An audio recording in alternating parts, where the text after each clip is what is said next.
Kaltestelsel, istilah Kaltestelsel sistem tanam paksa atau budidaya. Kaltestelsel adalah kebijakan sistem tanam paksa yang terjadi pada masa pemerintah kolonial Hindia Belanda di bawah Gubernur Jenderal Johannes van der Bos. Latar belakang Kaltestelsel ada terjadi dua peperangan. Terjadi peperangan di Ponorogo pada tahun 1652 dan terjadi peperangan di Belgia pada tahun 1940. Dari peperangan tersebut mengakibatkan uang kas Belanda kosong dan hutang yang ditanggung Belanda cukup berat. Pencetus Kaltestelsel adalah Jenderal Johannes van der Bos. Pada tahun 1830, Jenderal Johannes van der Bos mencetuskan sistem tanam paksa dengan tujuan untuk mengatasi kritis keuangan negara dengan jalan meningkatkan produksi tanam ekspor tanah penjajah. Ketentuan tanam paksa. 1. Menyisihkan tanah sebesar 20%. 2.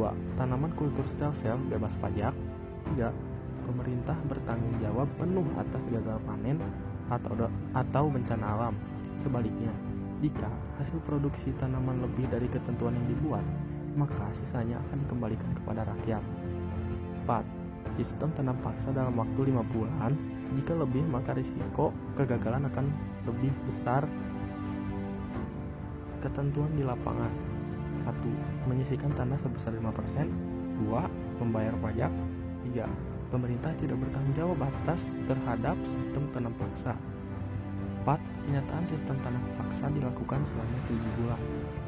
Penanaman tanam paksa ada kayu manis, kopi, tembakau, teh, dan juga tebu. Dampaknya positif. Petani Indonesia jadi mengetahui jenis-jenis tanam yang dibuat, tanaman yang dapat diekspor dan laku di pasaran. Dan petani Indonesia jadi mengetahui teknik penanaman yang efektif terhadap jenis tanaman tersebut. Dampak negatifnya, kemiskinan, kelaparan, dan juga selanjutnya dari adanya tanam paksa terjadi pro dan kontra. Yang terlibat dalam pro yaitu kelompok konservatif dan pegawai pemerintah. Mereka setuju dengan alasan bahwa tanam paksa sudah memberikan banyak keuntungan untuk pemerintah. Lalu ada lembaga saham NHM atau Nederlands Handelsmaatschappij mendukung agar tanam paksa terus dilakukan. Lembaga ini mendukung pelaksanaan tanam paksa karena mendapat hak monopoli untuk mengangkut hasil tanam paksa dari Hindia Belanda ke Eropa. Selanjutnya ada kontra. Karena kritikan dari para tokoh politikus dan intelektual Belanda yang menganggap Belanda mengeksploitasi wilayah jajahan untuk kepentingan negaranya tanpa memberikan kewajiban moral ataupun balas budi kepada wilayah jajahannya. Tokoh politikus tersebut ada Baron van Hove. Ia mengatakan bahwa sistem tanam paksa ini tidak berperi kemanusiaan. Baron van Hove berjuang untuk menghapus sistem tanam paksa lewat anggota Departemen Belanda. Diikuti oleh tokoh lain yaitu Edward J. Dicker atau yang dikenal dengan Multatuli. Ia menulis buku yang berjudul Max Havelaar yang berisi kritik atas perlakuan buruk para penjajah terhadap orang-orang pribumi di Hindia Belanda. Lalu selanjutnya ada Frans van de Putte menulis buku Suikerkontrakten atau kontrak gula yang isinya menceritakan tentang kecaman atas tanam paksa. Lalu menceritakan penderitaan dari petani tebu.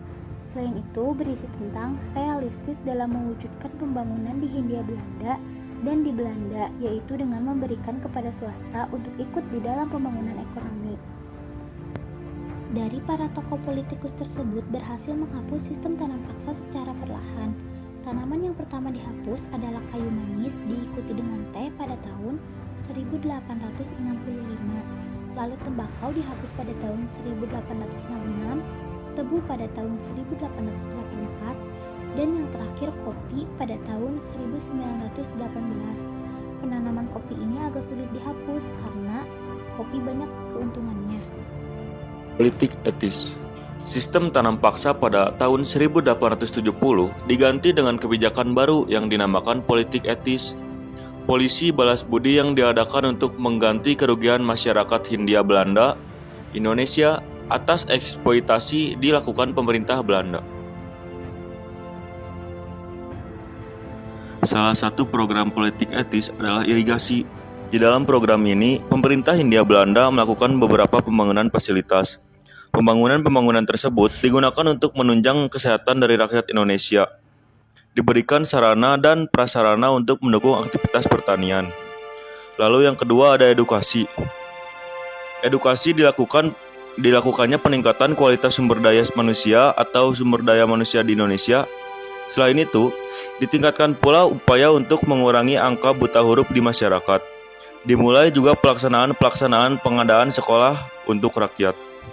Dan yang ketiga, ada imigrasi. Imigrasi adalah program ketiga dari tujuan politik etis. Imigrasi ditetapkan dalam rangka memeratakan kepadatan penduduk yang terjadi di Hindia Belanda. Dengan adanya transmigrasi, sebagian tanah di luar Jawa yang belum diolah menjadi lahan perkebunan akan dapat dijadikan untuk menambah penghasilan.